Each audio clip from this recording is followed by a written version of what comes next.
creator of Desolation Terra. Today we wanted to give you guys a small introduction about the game, just showcase what it is to play Desolation Terra and what makes it different than any other game. And we hope you guys have some fun with it. My name's Klaus. I'm part of the team, and I will assist in the play demonstration, and I'll take the Viridian side today. Excellent. So today I'll be running the Ghoul, and we're going to start off by talking about the units that we have. I'll be playing the Saimian, which is our medium tactical combat armor. Today is going to be equipped with a harpoon gun as well as a melee-centric reactor. I also have, for my range support, I have my kobolds. These guys act as a controlled unit. Lastly, we have the Rippers, which are going to be the melee engagement units. They kind of disrupt the opponent's plans most of the time. And yeah, I'll hand over to Klaus. This is the Viridian part of the starter set. Again, with your medium tactical combat armor. This is the Salamander. I've chosen to give him the Gatling gun and the glaive. Again, there's two options for generators, and I'm choosing a melee one. Next unit are the Vanguard. Vanguard is a ranged infantry unit that will enable you to control and support from afar. And last, the Breaches, which are strong, melee-focused infantry. They pack quite a punch and have a short-ranged weapon as well. Lastly, we just wanted to go over the different data cards for the buildings. So, of course, all buildings are just buildings, but infantry can actually convert buildings to either disruptor fields or hackers' nets. We're going to have a look at that when we actually play. And when a building is destroyed, it becomes a ruin. And we also have the data sheets for the container and the barricades. First off, we're going to start off by rolling initiative to see who goes first. I rolled a 4. Now that we actually rolled the same number, we actually have to re-roll. Okay, that's me. Okay, so you're going to go first? Yes. Okay. So since I won the initiative, I will choose to deploy my first unit. Now in Desolation Terra, we don't start units on the board. We deploy them from the board edge onto the board using the available actions. So I'm going to start with my infantry unit, my ranged infantry, the Vanguard. They have a movement of 6. It's enough to put them into base-to-base contact with the building. And since they are in base-to-base contact, and they have still action economy left, they will now fortify the building and convert it into a disruptor field, which will help me defend against incoming attacks. To signify that they are occupying the building, I will put them just on top. I will mark the building with a disruptor field token, and now attacks within a 6-inch area of the building will receive a negative modifier to the hit roll. Since there is no other unit on the table yet, I will finish my activation. Since my opponent's activated the unit, I'll start by activating my first unit. So I'm going to have my Saimian walk onto the board. He has a movement of 6 inches, and have him finish his movement within 6 inches of the container. Now, I have a choice of either one long action or 2 quick actions. So for now, I'm going to actually make 2 quick actions. First one being grab, to grab the container. So what I'm going to need to do is I'm going to need to roll a d12 plus my combat skill, which is +3, against the defense value of the container, which is 6. So I roll a 7. 7 plus a 3 is 10, which is greater than the defense value of the container, meaning I have successfully grabbed the container. So I'm going to put a lock together token next to the Saimian, and that's going to end my first quick action. I'll move on to my second quick action because I want to give my infantry a bit of cover when they try and score the first objective. So I'm going to have him shoot at the building right there using his harpoon gun, and using the same mechanic, I need to roll a d12 plus my combat skill of +3 against the building's defense value of 4. Effectively, I need more than 1. So I get a 4, which means I successfully hit the building. So because I successfully hit the building and the harpoon gun has a drag effect, basically what drag does is if you hit something with a drag weapon, if it's bigger than you, you get dragged towards it. If it's smaller than you or of the same size, they get dragged towards you instead. So in our case, that brings the Saimian roughly to here, next to the building. And because he's locked together with the container, I get to put the container within base to base of the Saimian, giving my infantry a better cover when they want to score this objective. So that's my 2 actions. I do need to resolve my attack against the building, since the strength of my harpoon gun is 5 and the building toughness is 10. I would need greater than a 6 to do damage, which I do. I do a total of 3 points of damage to the building, bring it down to 17 points of health.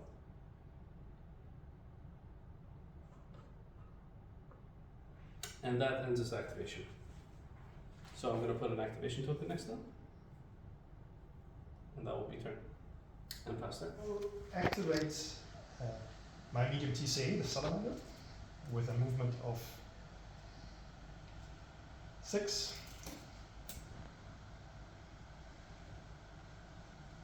We'll bring it here. Since I'm still out of weapon range, the weapon has only 12 inch range, I will do an advance action, which puts me at another 6 inches forward. And now I will utilize the option to overdrive. Overdrive will give me additional action points at the expense of heat.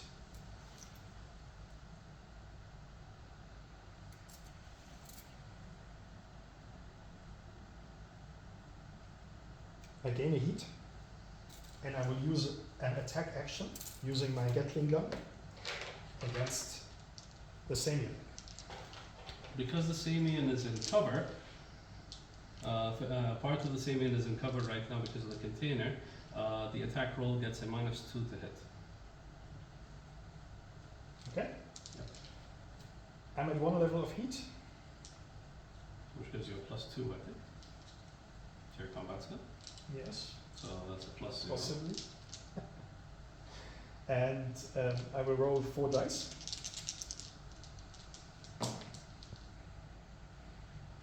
Trying to beat the Saimian's defense of 7. So All hit.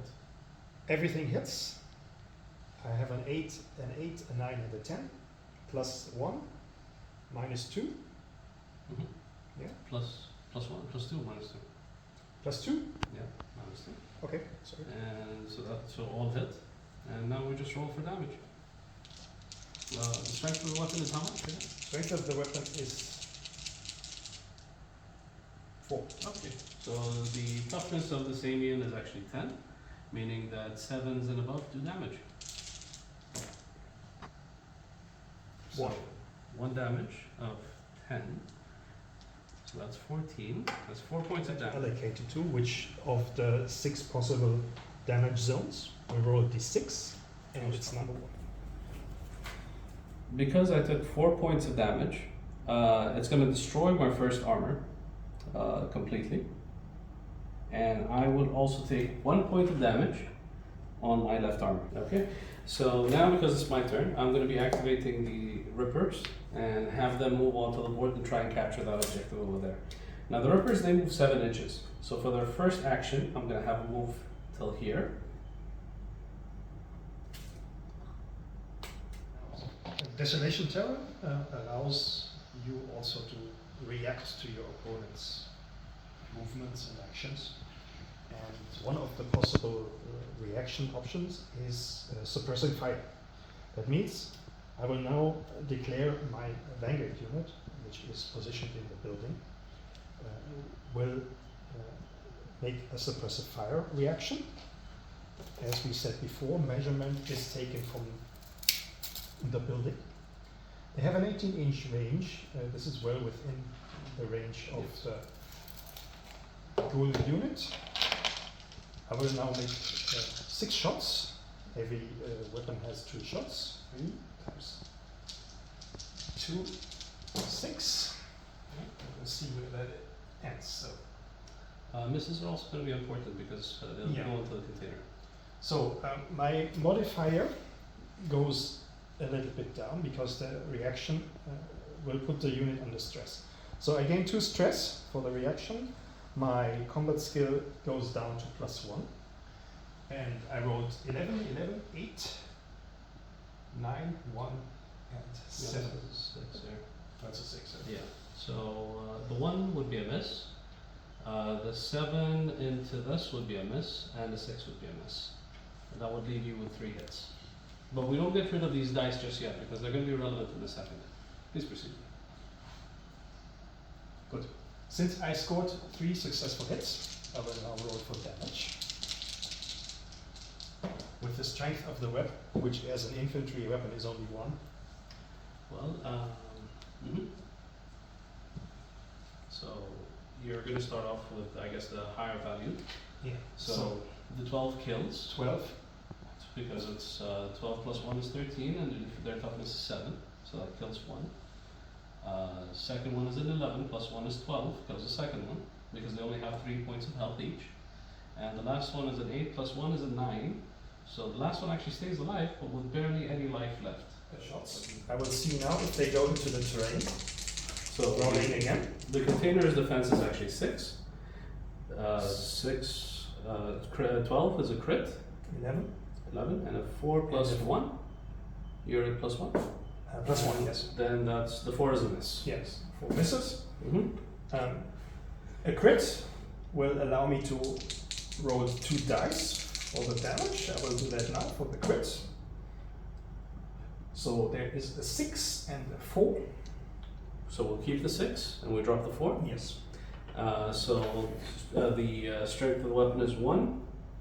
The toughness of the container is actually 8. So that does no damage. No damage. And the last dice? And the last one is 3, which does nothing. So that resolves your reactions. Now, because he fired suppressive fire, the Ripper's stress actually goes up by 1 as well. And that ends your reaction. So I will continue my turn with the Rippers. I'm going to be taking a quick action to capture the objective here, scoring it for the ghoul. And of course, points are scored at the end of the turn. And for the other quick action, there isn't much I can do right now, so I will just put an activation token and finish off their turn. Passing the turn to Klaus. I will activate my breacher unit now, and my objective is to go for that marker over there. So I will bring them in with the first instant of movement. They move through terrain, but since there is a barricade in their way, I will only move them up to the barricade. And since they can move through the terrain, I will measure the second instant of movement from their position now, and put them here.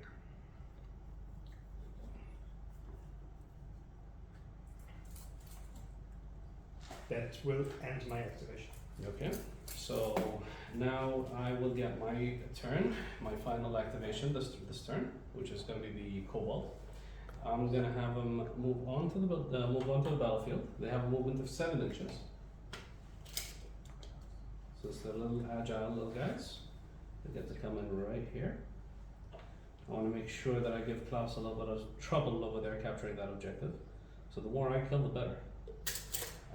Next up, I'm going to take a attack quick action and attack with their bionic rifle. It has a range of 24 inches, meaning they are in range. And I will roll 1 attack per Cobalt. Since the target unit is within the range of the disruptor field, you have a -2 in the modifier.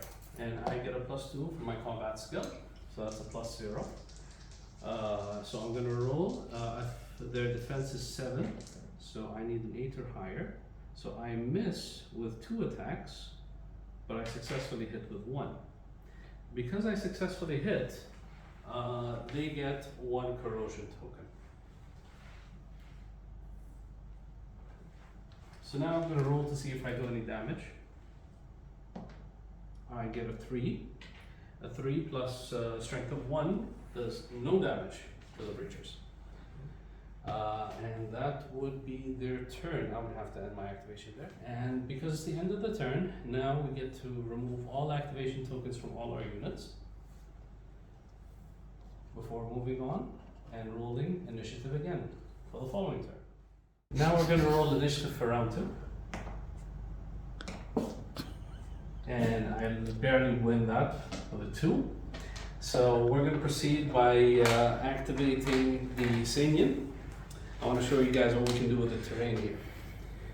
So I'll start off by moving the Saimian and having him advance afterwards. So he'll get to move a total of about, let's move him first a 6-inch of movement. As a small reminder, he still has picked up the container from the first round. Correct. It's still locked together, Yes. so he has it in his claw and can move with it. So that's his first movement. Moving the container again. And then his next movement, I just want to check from the container's aspect how far he needs to move. So it's roughly 5 inches, bringing him roughly there. And slamming the container right into the Salamander. So now we're going to roll collision damage. First I need to see if I actually hit the Salamander. So I'm going to roll a d12 plus my combat skill, which gives me a 10, hitting the Salamander with a container. Now the container, because it's collision damage, it's going to do distance traveled, which in this case is 5 inches for his advanced movement, plus times 2 the size of the container. The container is a size 3, meaning that it's going to do 6 plus 5 damage, or 11 damage to the Salamander. So now I'm going to roll a d6 to see where that damage is allocated. It's allocated to number 5. So it's toughness minus 15. My toughness is 10. Yeah, so that's 5 points of damage to number 5. Bracket number 5. Yes. Okay, so right now. Crippling the Gatling gun. Yes. Okay, we don't need to show it. Okay. And the container also takes damage. It takes a total of 7 points of damage, bringing it down from 15 all the way to 8.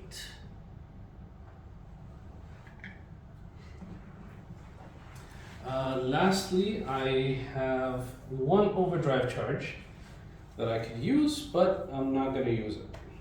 And I will pass turn. Okay. Since we are now in melee range, I will activate my TCA. Quickly verify the weapon range. I have to move a little bit closer, sure, with my free action.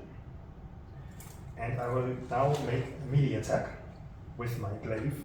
Normally the weapon has 2 attacks, but I have equipped 1 reactor, which will give me 1 extra attack per activation. So I'm rolling 3 attacks. I'm still at a +2 combat skill. So I rolled an 11, an 11, and a 7. That's a 1. Was it the 1? Yeah, so the 1 misses. Nice. And Yeah. the 11's Good. 11 plus 2, 13, which is higher than the defense value. Yes. And because it's a pyrotech weapon, it actually pushes up my heat twice. So it goes to heat 3 with me. We will now roll for damage.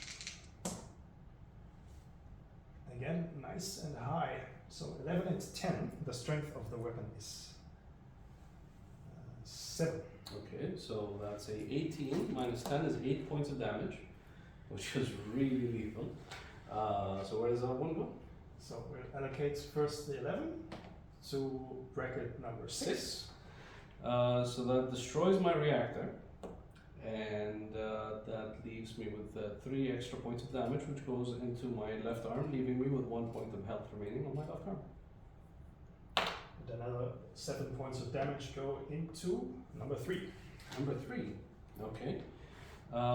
So number 3 is my legs, so that completely destroys my legs. Okay. That means now movement is halved. My movement is reduced by 2 inches. By 2 inches. Yeah. So that would be your first attack. Good. I have a second quick action I can do, and normally it is only allowed to use every weapon once per activation, unless we're doing an overdrive, which we will come to later. Now I will use the second gun, but this was destroyed. Oh no. Okay, so you can make an improvised weapon attack then. Yeah. So since the arm weapon is destroyed from the previous attack, I will make one improvised weapon attack, which is an 8 plus 2, 10. That hits. Still higher than your Defensive defense. 7. Yeah. Okay. We will see if it does any damage. So it does no damage with a roll of 3. No. But for additional actions, we're going to do that. I have 2 overdrive charges. I will spend 1 and attack again with the axe. This time only with the base value of 2 attacks. In response, I will parry the attack. So, I will take 1 reaction, costing me 2 heat, and now we will roll to see whether or not I can parry that attack. So let's see. I rolled a 3. Oh, it's an 8. So I fail the parry. Okay. And My attacks go through as planned. So with a 10 and a 5. I think they. The 10 hits, the other one does not. Okay. So because the heat, because it's a pyrotech weapon, it pushes my heat over my maximum, meaning I have to take a damage. I need to roll to see if I take heat damage. I do. So I take 2 extra points of damage on box number 1, destroying my left arm. Barely hanging in there. Rolling for damage from the second attack. 5 plus 7. And you get a plus, another plus 2 because of your red line ability. Yes. So that's plus 4, meaning that it's 7 plus 9 is 6 points of damage to, where is it allocated? Let's see about that. Here we go. My dice. Number 5. Number 5. So number 5 destroys the left arm, the right arm, and means that I will have to take 1 more point of damage on my armor because there is very little health left. My entire unit is almost completely destroyed. So now that it's my turn, I'm going to be activating the kobolds again. I want to try and get closer to that objective marker and try and add a few more stacks of corrosion onto the breachers. So I'm going to have them move their speed of 7 inches, get them right there. They're going to be taking the attack quick action against the breachers again. So that's 3 dice roll. With their plus 2 required to hit. An 8, an 11, and a 4. I believe the 4 misses. So the 8 and the 11 hit, meaning you get 2 more corrosion markers on them. And let's roll for damage. Hopefully kill one. I get a 10 and a 9. So I'll start off with a 10. 10 plus 1 is 11. And that kills one, I believe. Yeah, toughness is 7. Okay. And a 9 plus 1 is 10. So the last guy is on 1 health point left. And that would end their activation. And I will pass her. Okay. So being under fire, I will now activate my breacher squad. So you're going to have to resolve the corrosion tokens first. Yes. So that's 1d6 per corrosion token. And you take a point of damage for each roll under 6. That kills one guy. One guy's fine. Safe. And it gives the other guy 1 point of damage.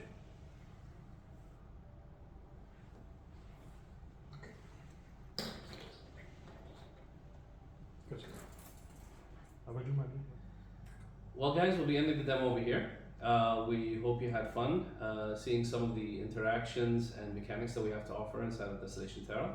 What you saw us play today was the 2-player set. And if you're keen on trying out a few other models, we do also have the Belial and the Hornet, which have much more customization options. There are heavies, they do a lot more stuff on the battlefield, really dominating presence there. Feel free to join our Discord. You'll find the link to our Discord in the video description below. You can find the access to the rules, and please give us feedback, and your comments are always appreciated to help us develop the Desolation Terra in the future. Thank you.